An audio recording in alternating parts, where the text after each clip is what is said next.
Imagine waking up every single day of your life knowing that God is with you.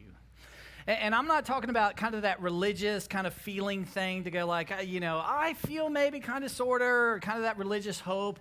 I hope. Maybe, I don't really know. No, I'm not talking about that. I'm saying imagine if you woke up every day of your life and tangibly, objectively, you knew that God was with you. I mean, if you knew that God was with you, like, what would you do differently in your life? I mean, how would you respond to him or respond to her or respond to them? If you knew God was with you, like, what kind of risks perhaps would you take? If you absolutely knew that God was with you in a very, very tangible way, what would you do different in your marriage? What would you do different with your son or daughter, or maybe your mom or your dad? What would you do differently when it comes to morality, when it comes to money, when it comes to the tensions in life? I mean, if you absolutely knew God was with you, what would you do differently? You see, sometimes when you hear that, especially in a church, I think if I'm sitting where you're sitting, I'm going to go like, I don't know if that's really possible. That's kind of cute to say, and, Buck, because you're a preacher, reverend, or whatever you call me. I've been called lots of names. But, whatever it is, I mean, that's not a surprise. You'd probably go, that's cool and all that. But is that even possible? Is that even real? And guys, I'm here to tell you, it is absolutely possible, and it is absolutely real. And that's why we're doing this whole series called Level Up. In this series, what we've been doing over the last several weeks is we're talking about how do we kind of level up our faith, or more specifically, how do we take our faith to that next level to where we can absolutely experience on a daily basis and know that God is with us. In fact, over the series, we've asked and answered this question: what fuels or facilitates the development of active, enduring faith? The kind of faith, the kind of confidence and trust to know, man, that God is with me. The kind of faith that feels so alive, the kind of faith that feels active, the kind of faith that is adventurous. It's like when it comes to Christianity, Christianity is not boring. God's not boring. Jesus isn't boring. I mean, it's the kind of faith to go, man, I'm just telling you, it is like an adventure in my life. The kind of faith where legitimately you have a peace that transcends all understanding. That whatever comes your way, good or bad, that you persevere, that you don't walk away, because your confidence remains in Jesus Christ. And over the last several weeks, we're talking about how can we all begin to take steps and experience that in our lives. And what we said so far is in week 1, we talked about this. We said private disciplines are part of it. I mean, these things I've seen in my life and the lives of the people around me, and stories that we see on these incredible videos of life change, that private disciplines are part of it. And a private discipline, there's a lot of them, from reading the Bible to praying to fasting to being still before God. I mean, there's a lot of things we could talk about. But essentially what we said in week 1, we said, hey, when a discipline moves to a habit, and it takes for a habit to begin to shape, or the very beginning of a habit takes 21 days. For a habit to move to a lifestyle, which is now part of your life, takes about 60 to 90 days. And when that habit becomes a lifestyle, it leads to life change.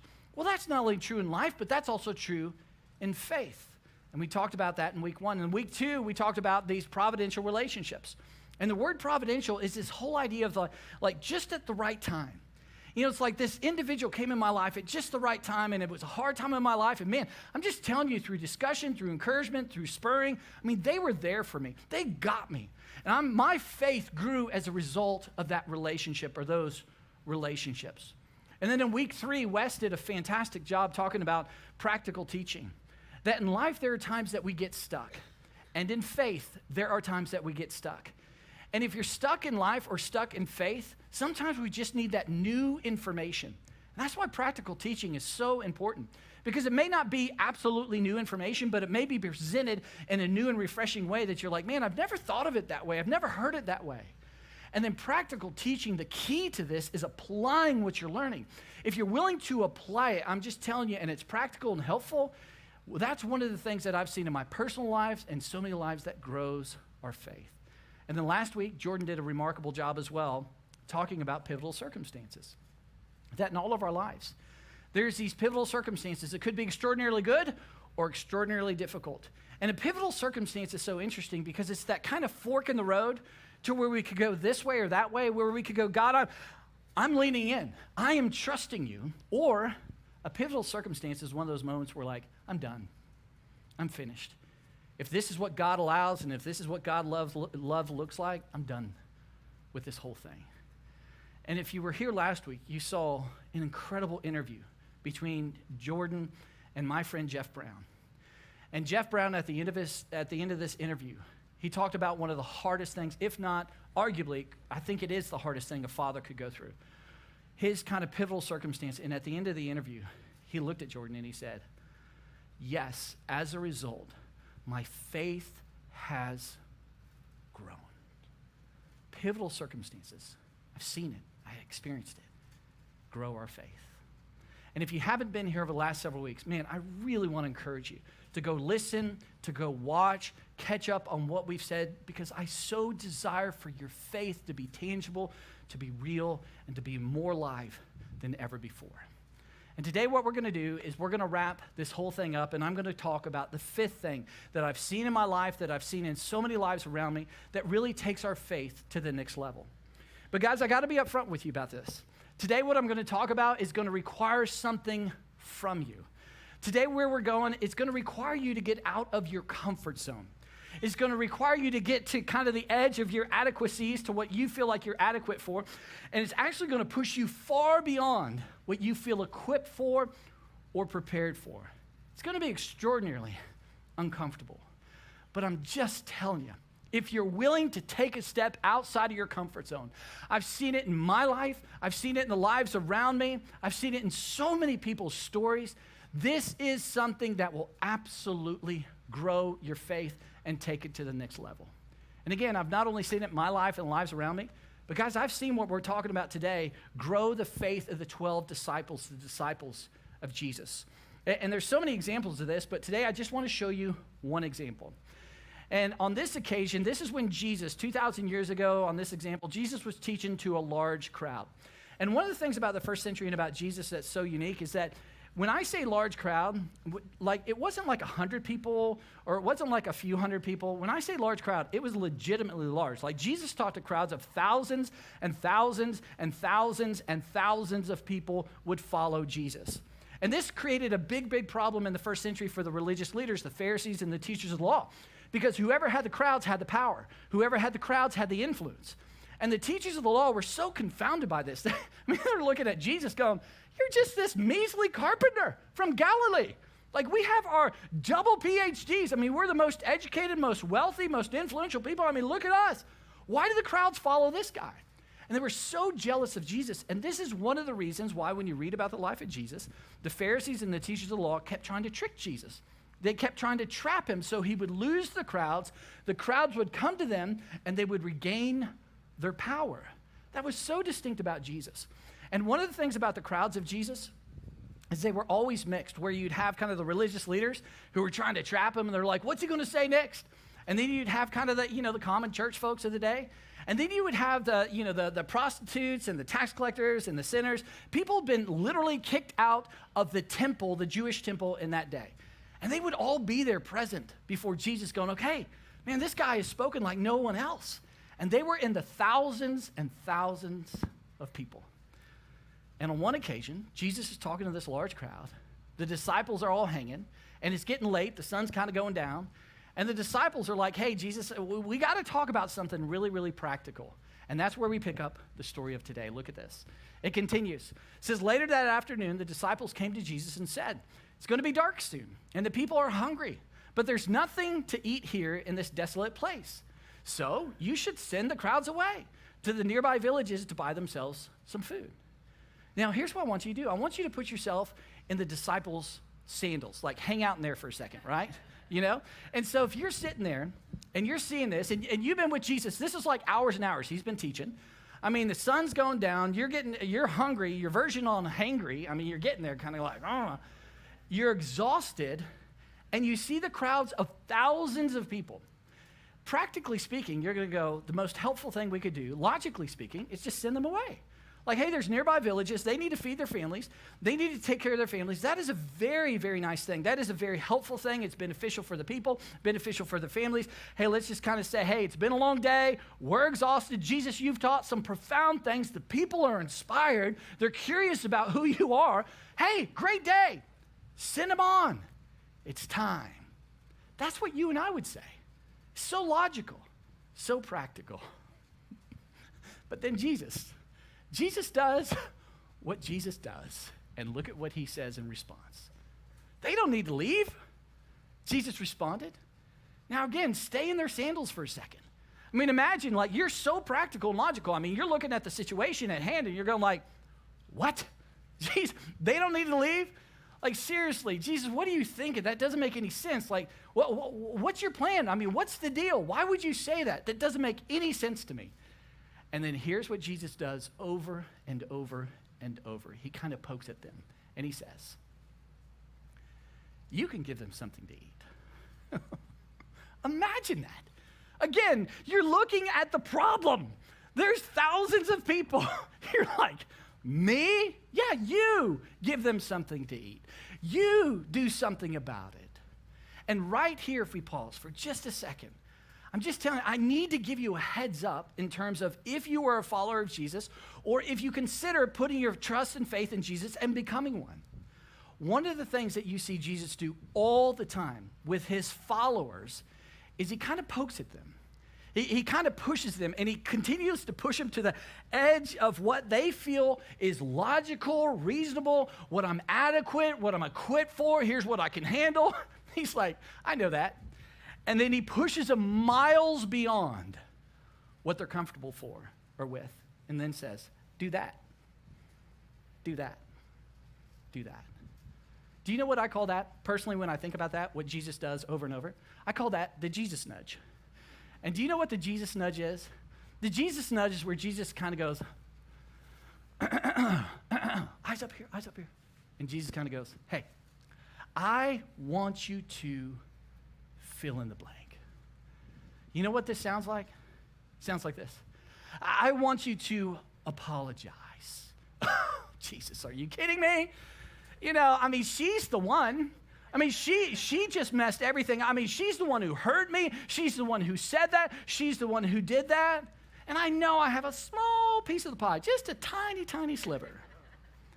And Jesus goes, I know all that. I know what she did to you. I know what you're feeling. Man, my heart hurts with you. But I need you to own your little bitty piece of the pie. I need you to go first. I need you to own it and go apologize. Jesus, that is so uncomfortable. I know, but that's what I want you to do. The Jesus nudge could sound like this. I want you to buy their meal. Well, Jesus, I don't even know them. I mean, I'm kind of short on cash. I don't have a lot of money. I mean, Jesus, really? Yeah. I just want you to buy their meal. Well, that's uncomfortable. I know, but just do it. The Jesus nudge can sound like this. I want you to text her. Well, Jesus, I haven't talked to her in over a year. I mean, I don't know how she's going to respond. I mean, she could just kind of fly off. I don't know. Yeah. I know that. I know it. I just want you to trust me. Text her. Or, I want you to serve. Specifically, I want you to serve with that freshman small group of girls or that freshman small group of guys. And you hear that, and you're like, are you kidding me? I mean, they are in full stride puberty at that point, Jesus. Come on, I mean, all these chemicals are flying around. They're going to ask me every which question about the Bible. Is it actually true? Is it archaic? They're going to ask me about sexuality, identity, parents, life, all these huge questions. I'm not equipped for that. I'm not prepared for that. I don't have the time for that. Jesus, come on, seriously? I want you to serve that group of girls or that group of guys. Trust me. Or I want you to give. Don't talk about this one with me, Jesus. Yeah, I want you to give. In fact, I want you to give it all. What? Yeah, I want you to give it all. That whole bonus you were going to use for your pool and that big vacation for your kids and all those experiences. Yeah. I want you to give 100% of that towards my kingdom and my purposes. Jesus, do you not care about me? Do you not care about my kids and their experiences? I mean, are you kidding me? This is ridiculous. I know you. Do you know who is the God of tomorrow, next week, next month? Do you know who I am and what I'm capable of? I need you to trust me. I need you to give it all. Or I need you just to pick that percentage, and I'll give you what that is. And every time you get that paycheck, trust me, give first, save second, live on the rest. Well, Jesus, that's all my security. Don't you know about my retirement? Don't you know about college educations? Don't you know about all the needs coming up? Again, he's like, I am your security. That's who I am. Jesus nudge. I want you to invite them. Jesus, I don't even like them. I don't want to sit with them in church. Are you kidding me? I just get to see them all the time. I mean, or Jesus says, I want you to pray for them. I want you to pray for them. Well, they're my enemy. I like legit, Jesus, if I'm honest, I hate them. I hate them. Jesus goes, I know that. I know what's in your heart before you even speak it. I know. Just begin by praying for them. You see, this is consistent with Jesus. If you choose to be his follower, or if you are a follower of Jesus, you know what I'm talking about. And I want you to have eyes wide open to know what you're walking into if you choose to be a follower of Jesus. And guys, I've experienced this in my life so many times. I can't tell you how many. I remember when I was at Dell, and the Jesus nudge came and it said, Jesus was like, Buck, I want you to do Meals on Wheels, and I want you once a week to take an hour of your lunch and go deliver meals. I remember just that kind of tension. I was like, no, I'm climbing the ladder. I'm making money. I've got a family to support. This is an opportunity cost. It's going to come in a negative way. My management's going to look at me negative. I can't take that time to go do that. I remember the Jesus nudge when I had a friend, one of my best friends growing up. I said something, did something I should have never said and never done. And it had been 5 years we hadn't spoken. And Jesus nudged and said, you need to call him and go own what you did. You need to own your past. I remember the Jesus nudge on a couple occasions where Jesus said, Buck, I want you to give it all. And I went, Jesus, I got a lot of kids, lots of them. Like, you can't be asking me to do that. That is not even possible. It's not logical. It doesn't make any sense. I know. I want you to give it all. I remember the Jesus nudge working at Dell, going to lunch with a bunch of incredible people, working out, hanging out. People didn't go to church and didn't believe in Jesus. Remarkable individuals. And when Jesus said, man, I want you to start a church that they would actually enjoy attending. I went, Jesus, you know me. You know my past. I'm a golfer and I sell computers. I know nothing about this whole church thing. I know. I want you to trust me. That is par for the course when it comes to Jesus. And Jesus looks at his disciples, the whole situation, and he goes, here's where you're at in terms of your adequacies. Here's where you think is possible and logical. I'm going to push you miles beyond that. You go feed the thousands and thousands of people. And so the disciples are like, okay, we're looking around, and perhaps they look around and they find 5 loaves of bread and 2 fish. Now, there's not 2 fish like in the bottom. I was tempted to lie to you, but we're in church, so I'm not going to do that. But just imagine, go with me on this. And so they come and they're like, okay, we kind of scraped this together. Here's what we got, Jesus. Here's what we got. They have 5 loaves and 2 fish. What Jesus says next, please pay attention. If you're bored at this point, please try to get on board and just lean in, because this is what activates your faith. What Jesus says next is what takes your faith to that next level. Look at this. Jesus says, I see what you got. Just bring them here to me. Just bring me what you got. I see all your logical points. I see all it's impossible. I see all the reasons why, tomorrow, what about, what if. I get that, and I care about that. I'm just asking you to bring me what you got. You know what I've experienced, and I would just lean in terms of just, pursuing the life of Christ, being a follower of Jesus Christ, is, again, if you choose to do that, or if you are a follower of Christ, one of the things we ask God all the time is, God, please intervene. God, please help me with this situation. God, in my marriage. God, with my kids. God, I want you to be more real. God, in this area of finances. God, in this area of morality. Whatever it is. We ask God, would you show up? Would you show me that you're real? Would you, like what Buck was saying, I want to know that you're with me every day. God, would you do that for me? And here's what you need to know. God is not only capable, but God is willing to answer those prayers. But he's not a genie in the bottle kind of God, where we just rub it the right way and we get God to do whatever we want to do. That's not God at all. In fact, that's a man-made, made-up God. God, 99.8% of the time says, I hear it, I know your heart, and I'm going to ask you to be part of it. I'm going to ask you to trust me. I'm going to nudge you far beyond what you think you're capable of or equipped to do. And if you do what you do, then I will do what only I can do. And you will see me show up in more ways than you ever thought of in your life. But you got to trust me, kiddo. You got to trust me. Just bring me what you got. And so they do. Jesus, this is all we got. There's the big problem. What does Jesus do? Look at this. It continues. Then he had everyone sit down on the grass. He took the 5 loaves and the 2 fish. He looked up at the heaven, gave thanks to God, and he broke the bread into pieces. In other words, he prayed. Now, Jesus didn't pray for his benefit. He prayed for the people around him. I mean, he knew what he's going to do. He knew what God's going to do. He knew all that. He was just trying to make the point to go, hey, I want you to see that if you trust me, if you lean into what I've nudged you to do, I want to show you what I'm capable of. And what is he capable of? Well, it ends this way.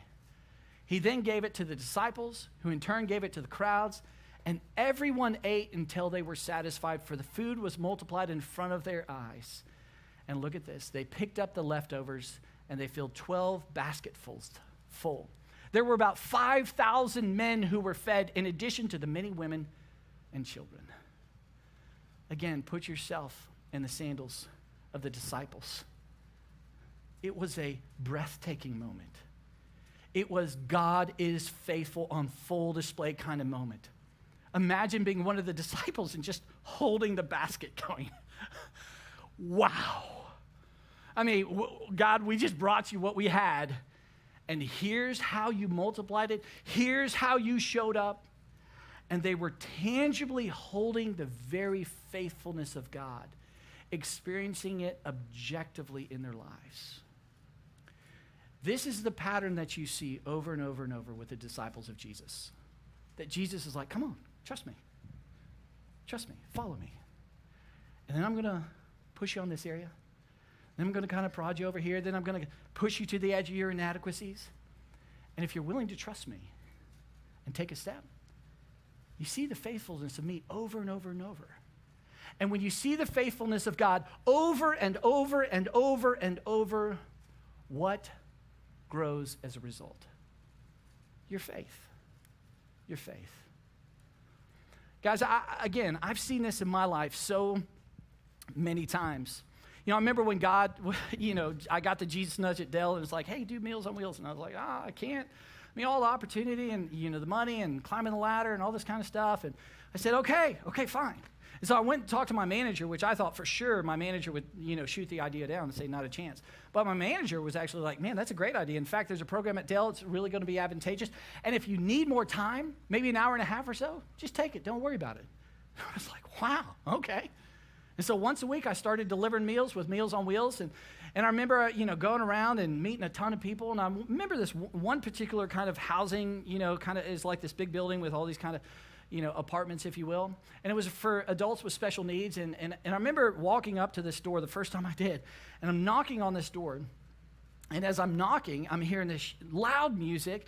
And I was like, who knows what's going to happen? When the door opened, this man by the name of Robert opens the door, and he was partially deaf, he was blind, and he had some hygiene issues that just made the stench unbelievable. And I remember just trying to process it. I was having such a hard time processing that, and I was like, hey, I'm Buck, and he's like, hey, I'm Robert, and and I gave him the meal, and I was like, nice to meet you. I did that week after week after week after week, and I began to learn about his story. And I began to ask him questions about God and about the church, and the experiences were not great. And then I said, hey, if you're ever interested, man, I'd love you to come to my church. And several months after that invite, he arranged all the transportation, which to do that was quite a feat. And I remember the day Jill and I are walking in, and we see Robert. And there he is in his wheelchair. And we all go into church. And long story short, I get a front row seat to see him put his trust and faith in the person of Jesus Christ. And guys, if you've ever been in that position where God allows you the privilege to be there, I mean, like literally right now I'm starting to get goosies. That's what J-Lo calls them on American Idol, you know. I mean, it's one of the most amazing experiences that you're like, there's something beyond myself that's happening right here. You tangibly get to be in the presence of the faithfulness of God. I remember with my friend who I had said and done something I shouldn't have done. It had been 5 years since he and I had spoken. And Jesus said, call him. I called him, and I mean, he was so cold on the phone when I told him who it was. And I just said, hey, I realize what I've done, and I just love the opportunity if I could just sit down, buy you lunch, and just own what I did. And he was gracious, and we sat down, and again, at lunch, he was so stoic, really didn't say anything, and I just said, man, I know what I did. I know if I'm in your shoes, at least here's how I'd feel, and I would imagine you felt far worse than I. And you know, here's what led to that. And man, I've learned some things over the last 5 years, and I'm so sorry, and I just want to ask, would you consider forgiving me? And he responded, Buck, I'll think about that. Walked out. I've never spoken to him since. It was about 15 years ago. But here's the deal. In terms of my past, dealing with my past, my decisions of my past, I'm not shackled by that. God's faithfulness showed up and said, Buck, you trusted me and you were faithful. And I am free of my past. When God, you know, the Jesus nudge said, hey, Buck, give it all. And I'm like, you know, a million different pushbacks on that one. Like, God, what about retirement? What about my kids' education? What about, you know, my future? What about all these things? I mean, God, and okay. I trust you. I trust you. Here it is. You know, I'm just telling you. Like, for Jill and I, as we walk into these different seasons with our boys, you know, seasons now they're going to start driving, and I'm like, financially, you know, when trying to get a car for them, I'm like, you guys get a bicycle or nothing. I mean, that's kind of where we're at right now, right? And I'm just telling you, as we walked into that, and we walked into this season, whatever financial season it's been, God has been faithful. I can't tell you the stories on how in the world, I mean, these, if you've ever experienced this, like people have this term, they say it's like God math. I can't quite quantify it, but then all of a sudden it's like the faithfulness of God at this season and the faithfulness of God at this season. And now my oldest son's in college, and I'm like, how's this going to work? And the faithfulness of God shows up again. Trust me. Remember at Dell, there's so many remarkable people not going to church. Buck, I want you to start a church. I'm not qualified. I'm least equipped for that thing, you know. One thing led to another, remarkable group of people, because God knew I need a lot of help. Brought them around, started Northpoint. It's been over 10 years. And one of the beautiful things of my role here at Northpoint is I do get a front row seat to the faithfulness of God all the time. Week after week as a staff and volunteers, I hear celebrations. And here's what happened in this student's life. Here's what happened in this, you know, kiddo's life. Here's what happened in this marriage. Here's what happened with his family. Here's what happened around the world with Mosaic Ministry. I mean, all these things. I'm just like, wow. I get a front row seat, and I'm telling you, the more times I see the faithfulness of God, which oftentimes God says, Buck, you just do what I've called you to do, and then watch what I will do. It has grown my faith. But I'll be honest with you guys. The opposite is also true. You know, oftentimes preachers are renowned to tell you all the good. I'll tell you the bad. I've had a lot of Jesus nudges that I've said no to. I'm too busy. It's too uncomfortable. It's too hard. It's not the right time. It's not logical. It's not practical. No. I'm not going to do it. And I'm just telling you, when those seasons hit and I say, the more times I say no, what I find with my faith is that my faith begins to fatigue. It really does. And I feel like it's a little bit boring to read the Bible, a little bit boring to follow Jesus, a little bit Christianity is getting a little bit more boring, church, a little, you know, and I've just gone down that path. And when I just pause a second and try to be as self-aware as I can, just go, what's going on? More times than not, it's because I continue to have said no to what Jesus has nudged me to do. So, I think I've said enough to where, you know, I think it's appropriate now just to ask you. You know, as I've been talking, I would imagine there's an area in your life that there's a nudge. I think that's just really reasonable. And, I would want to ask it and says, where is Jesus nudging you? And again, I would guess that, I really don't need to ask this question because you've got to be, there's something in you that's thinking of this. There's something in you that's kind of wrestling with this and going, I think this is it. And perhaps for you, it's something like this. Maybe it's to apologize. Maybe it is his fault or her fault or their fault. But Jesus is saying, hey, I want you to go first. Own your piece of the pie. Man, that's the first step to reconciliation with that relationship. And you're like, it's so painful, it's so hard, it's so difficult. And Jesus knows all those things. He's going to push you beyond what you feel prepared to do. Maybe it's to give financially. And you're like, man, this is the last thing I'm going to do, Jesus. I mean, Jesus talked about money more than any other practical subject. There was a reason why. And the more you read about the teachings of Jesus, the money thing wasn't to get it from you. It was actually something for you. And maybe he's nudging you there. Or maybe he's nudging you to serve. As I alluded to earlier, I'll just tell you a very specific area that we need you to step up and serve. That is with a freshman girls or a freshman guys small group. And that's to step up and do something transcendent. Those are some of the most formative years of their life. And to be that consistent one that says, hey, I see you and I care and I hear what you're saying. And that's a big commitment. But I'm telling you, to be part of something so transcendent, so meaningful in their lives that they can look back and say, like last week with Jordan and Jeff Brown, Jeff's like, man, I was a small group leader. That's an area. And if that's where Jesus is pushing you or any of these areas, just go to our website. We made it as easy as possible to sign up or to trust. Maybe there's an area to trust. Maybe there's a moral area in your life. And, when it comes to morality, Jesus is so clear on this stuff. And we try to make it confusing and all gray. He's just really, really clear on this stuff. And here's what I've seen with morality. Here's the deal, guys. When it comes to morality, we have a desire, right? I want to do this. I want to give into this. I want to walk in that direction. I get it. And having unmet desires in our life, that's not the exception. That's the norm. But here's what I've also experienced, and perhaps you have as well, is that when Jesus calls us to say, here's what I desire. Oh, I just want to do this. And he says, trust me, kiddo. And we trust him, and we don't step into that. On the other side of that decision to trust Jesus Christ with our morality is something far greater than what you initially desired. He will meet that desire. I've seen it in my life. I've seen it in far too many lives. And maybe that's what he's asking you. Trust me with that moral area of your life. Could be go on that mission trip. Go get involved or go walk across the room and have that conversation with that guy or that gal. It could be invite that neighbor, invite that friend, invite that coworker. It could be call or text. Man, you haven't called her or texted her or texted him or called him in a long time. It could be Jesus. It could be maybe today you're here and you said, you're saying, Buck, as you've been talking about, perhaps you're considering to follow Jesus. Maybe you're considering to follow Jesus. Maybe he's nudging you to get that question answered. As Jen talked about with Starting Point, we've got environments for you to have intellectually honest conversations about pretty much any topic.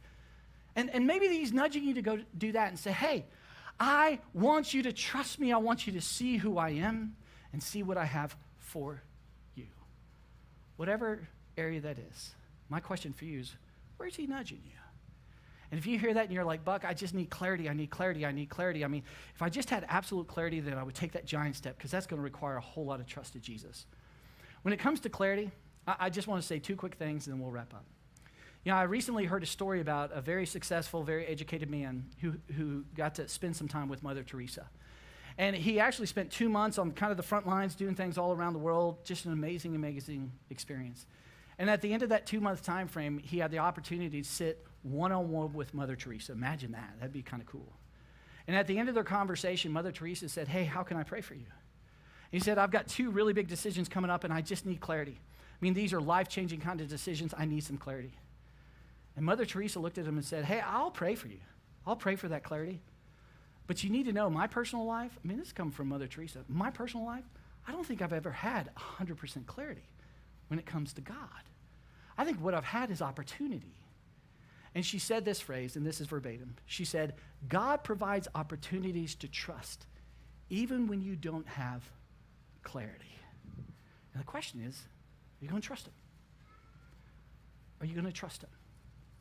Now, I know this conversation has a million different spokes and a million different, applications that could be really, really weird. And I want to be careful with this because, there's a lot of weird things a lot of followers of Jesus do that have put people off when it comes to Christianity. And so this is why this whole series that we've done, Level Up, is so important. Because when you're doing private disciplines and opening the scriptures and seeing how God, interacts and what God's called you to do, it gives you such clarity. When you have, that kind of discipline, when you have providential relationships where you're like, I think God is kind of nudging me here. What do you think? Can we talk about this? This is not to talk you out of what he called you to do. This is just to give you clarity. That's why providential relationships are so important. When it comes to practical teaching, maybe I haven't heard this before, or this is a new way to look at God or a new way to relate to God. That's so important to give you clarity. And when it comes to pivotal circumstances and you see God show up and his faithfulness on the other side, and maybe it's not immediate, but over time, you know that he's faithful, it gives you confidence to take that step. They're all connected. And if you've got 90% clarity, 80% clarity, 70, 51% clarity, go for it. Just go for it. In other words, if I summarized it, I would say this. I would say when you push through your inadequacies in order to say yes to God for the benefit of other people, this is what grows your faith. I've seen it time and time again. And when you push through your inadequacies for the benefit of other people to say, God, I trust you, do you know what this is called? Kind of a technical term, if you will. It's just called personal ministry. It's what God personally called me to do, to go minister to them. That the outcome of what I'm doing certainly will grow my personal faith, but it also ministers to the people around me. And when it comes to personal ministry, bottom line for today is personal ministry positions us to experience God's faithfulness in response to our acts of faith. I told you at the beginning, it's going to require you to get out of your comfort zone, well beyond what you think you're equipped or prepared to do. But if you're willing to trust him, when he nudges you, you'll see his faithfulness. Maybe not in your time frame, but over time you will see his faithfulness. And the more times you see the faithfulness of God show up, when you're like, I'm so nervous, what's going to happen? It grows your faith. Faith becomes more alive, more adventurous, more active. Peace becomes a real, tangible thing. And ultimately, when we trust him, it allows us to wake up every single day of our lives. And because I've seen his faithfulness over and over and over in my life, to say, God is with me. I know it. God is with me. That's what I desire for all of us. Let me pray for us. Father, thank you so much for a conversation that we can have like this. And God, the deal is, you know all of us far better, I think, than we know ourselves. And so, Father, you know where we need to go. You know what that nudge is. You know the clarity we need. You know what's ultimately going to grow our faith. So, God, would you give us the gift of clarity with that? Would you nudge us in the right direction, which I know you will? And God, then would you ultimately give us the courage to do it? This is a big step of trust. And so would you meet us today, this week, in real tangible ways and give us the courage to move forward? I trust you with that, Father. In Jesus' name, amen. Guys, thanks so much for being here. I'll see you next week.